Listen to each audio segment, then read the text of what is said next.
Magandang umaga sa ating lahat mga kapapsi. Okay, kararating lang galing sa trabaho mga kapapsi. Street duty po ako kahapon mga kapapsi. Kasi shifting, 15. Tuwing kinsinas ang shifting namin.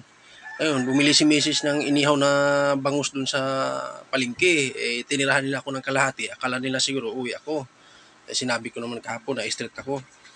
Ayun, pagdating ko dyan sa bahay mga kapapsi, pinirito ko mga kapapsi kasi inihaw siya eh. Kasi sobrang taba yung bangus, ginawa ko, pinirito ko para may ulam ako sa almusal. Yan po mga kapapsi. Ako po ay kakain ng almusal. Kung sino pang hindi kumain ng almusal dyan, sabayan nyo ako mga kapapsi. Yung kanin natin mga kapapsi, bahaw na. Tawagin ito, kaning lamig. Dahil pinakadabis yung bahaw dyan sa prito na yung bangus. Inihaw na yung bangus, pinirito ko pa.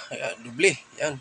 O, napaka malasang malasa mga kapapsi. At saka itong sausawan natin. Kita naman yung sausawan ko, napakasimple lang. Ito yung kalamansi lang yun.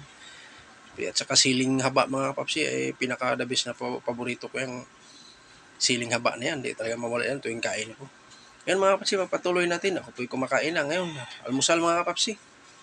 Yan. Talagang malutong yung bangus natin. Pinrito ko talaga. Tostado talaga pagkaprito. Yan. Kahit pa paano naman, eh, medyo nanigurado lang din tayo. Ingat-ingat din tayo kasi mayroong ibang tinik dyan. Pero bandang tiyan yan mga kapapsi. Wala nang tinik. Tinugot ko na yung mga malalaking tinik. Yan po mga kapapsi, ang aking ulam sa almusal. Saka may mga gulay tayo mga kapapsi. Pero yung gulay mga kapapsi, hilaw pa yan. Mag-isip ako mamaya mga kapapsi, anong magandang luto niya. Eh, mag-comment na kayo kung nakita niyo yung video na to, kung anong magandang lutong gulay na yan. Basta ako, nakapokus ako dito sa ulam ko, na inihaw na bangus. At pagdating ko kanina, pinirito ko. Sabi ko, prituhin ko na lang to, mabilis lang to. Ako na isa kumain mga kapapsi, eh, nakakamay lang ako. Eh, siyempre bago tayo kumain, maghugas tayo ng maayos kasi kinakain natin yan. Yan mga kapapsi. Napakasimpleng ulam lang yan mga kapapsi, ulam sa almusal. Medyo alanganin na rin kung magluto pa tayo. Eh, tanghali na, gutom ako. Street duty mga kapapsi, gutom.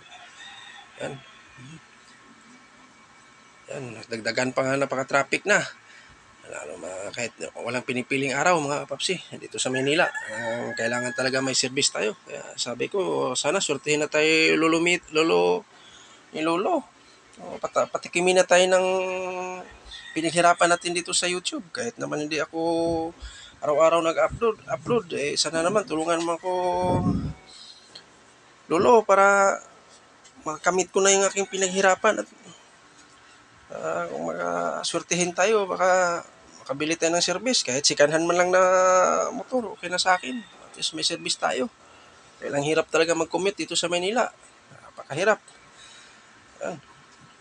Kaya sabi ko, sana papalarin tayo dito sa pag-YouTube natin. Pagiging isang content creator. Eh, makabili man tayo ng service natin sa araw-araw para magagamit sa ating trabaho. Pagpasok. Dahil napakahirap talaga mag-commute. Sobrang traffic na talaga dito. Ako po nagsasabi ng totoo. Yan, simot na mga kapapsi. Ubos na yung kanin ko. Hanggang dito na lang ako. Bye-bye.